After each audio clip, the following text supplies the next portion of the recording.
Welcome to Daily Overdose. The one commodity that is most valuable on this earth is time. Time to love, time to live. From the moment the human body is born, it begins dying. I can live with no responsibility whatsoever. The price I pay is that nothing matters. Or I can reverse it and everything matters. But I have to take the responsibility that's associated with that. And so if your life isn't everything it could be, you could ask yourself, well, what would happen if you just stopped wasting the opportunities that are in front of you? What is death? Is it the end? Or is it the beginning?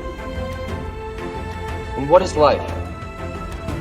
What is this thing we call life? What makes life so unique and so beautiful? It is beautiful because whatever you have that you may be facing, what you may be dealing with, life is still good. You are living and achieving your dreams. Find time to better yourself, read, explore, research, live life, do things you've never thought of doing before. That's what it's all about. It might not be fun, it might not be easy, but it is profitable. It does give you results. Think about all of the great people that we admire in our society and the things that they must have had to go through in order to make it look effortless. And one day you're gonna be great, but you think you got time. You think you got time. AET 3 years from now, 5 years from now. I'm telling you, you deserve to be great now. And not only do you deserve to be great, there's some people in your life. You must be yourself if you want to experience your true purpose in life. If you're different, be different. Be different and do it with pride. If someone doesn't like it, if many people don't like it, who cares? Your life would feel better and richer if you had a goal, you chased that goal, you accomplished some things, and you would get this boost of confidence, you'd get this boost of self-esteem, like whatever it is that you're going to do. Learn from what you've just done, move forward. Learn from what you've just done, move forward, repeat, repeat, repeat, all the way forward until one day you're going to get to the end of that tunnel and you're going to see the light. You need to take massive action. And if that doesn't work, try something else. If that doesn't work, try something else. Keep going with massive action and you will find the way because it will give you momentum. The time is now. The time is now to express and for people to believe in themselves. The time is now for it to be okay to be great. Listen to me, if you work for it, if you're willing to put in that sweat, that blood, and those tears, baby, I'm telling you, you can have what you want, be what you want, do what you want. Are you hearing me? And start now.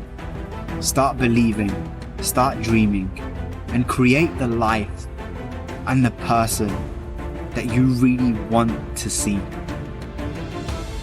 I think it's good to remember that if we just go along with the crowd, we won't wind up with much more than the wish that we could do it all over again, and as far as we know, you can't. If we want to amount to anything as individuals, we need individual goals, individual thinking, individual actions, and we must never conform to the big group. We must love them, we must help them, we must serve them, because our whole success will depend on our ability to do these things.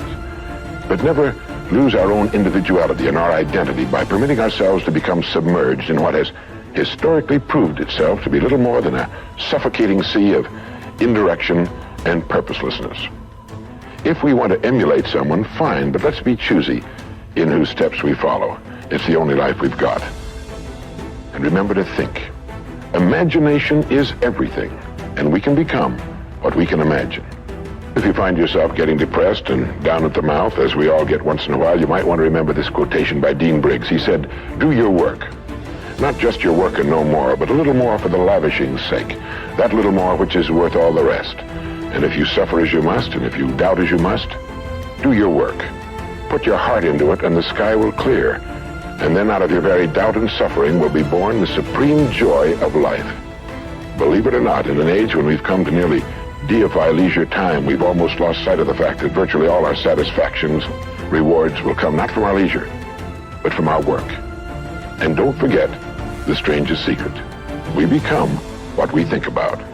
But if you want to begin to move into your own personal greatness, If you want to begin to really enjoy a happy, successful, healthy life, you've got to be willing to go against the tide. You've got to be willing to harness your will and say, in spite of this, I'm in control here.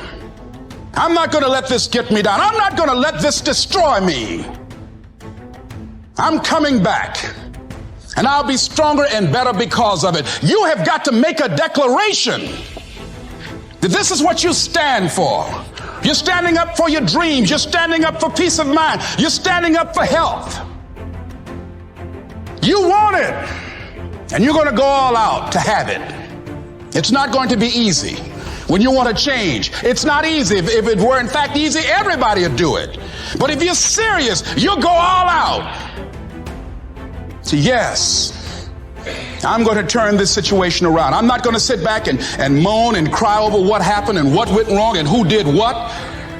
I'm going to do something about this situation. The way to transform yourself is through your work.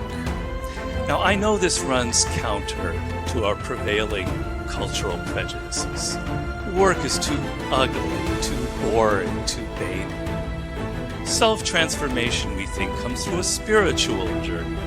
Therapy, a guru who tells us what to do, intense group experiences and social experiences, and drugs.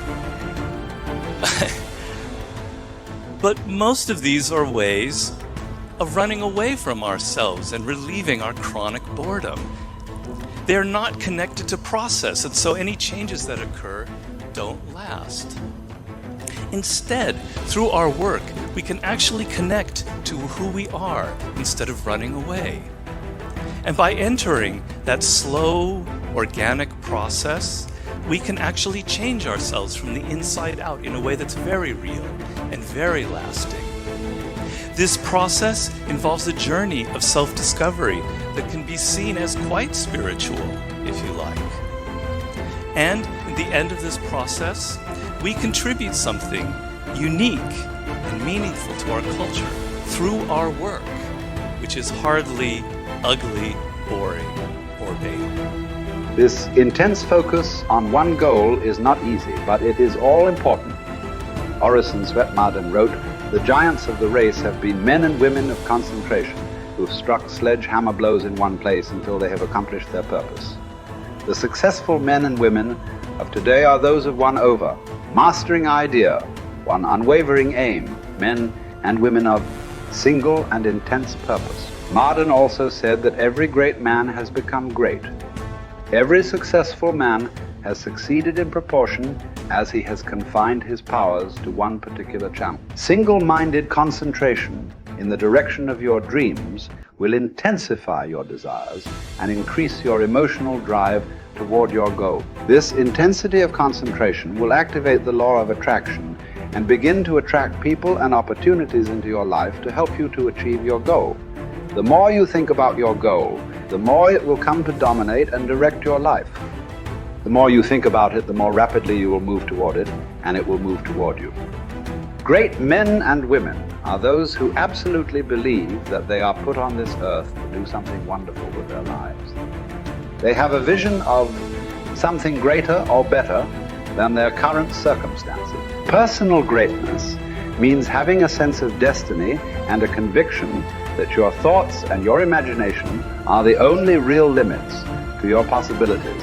William James said, compared to what we ought to be, we are only half awake. We are making use of only a small part of our physical and mental resources. Stating the thing broadly, the human individual thus lives far within his limits.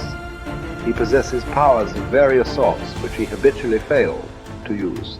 The founder of Success magazine, Orison Swett Marden, once said, "There are powers inside of you, which if you could discover and use, would make of you everything you ever dreamed or imagined you could become." In a 5-year study of leaders reported on in his book, Leaders, Warren Bennis discovered that each of them consciously avoided the comfort zone by continuously setting higher goals. They never allowed themselves to become complacent. They lived their lives fully extended, always striving to be and do more. To develop unshakable self-confidence, you need to see yourself and think of yourself as a leader, and to do what leaders do. You need to stretch yourself toward the outermost boundaries of your potential.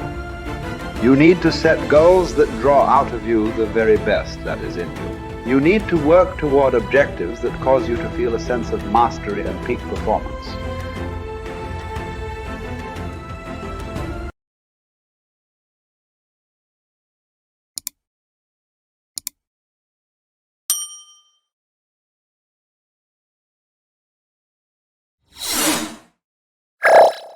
Thank you for watching our videos.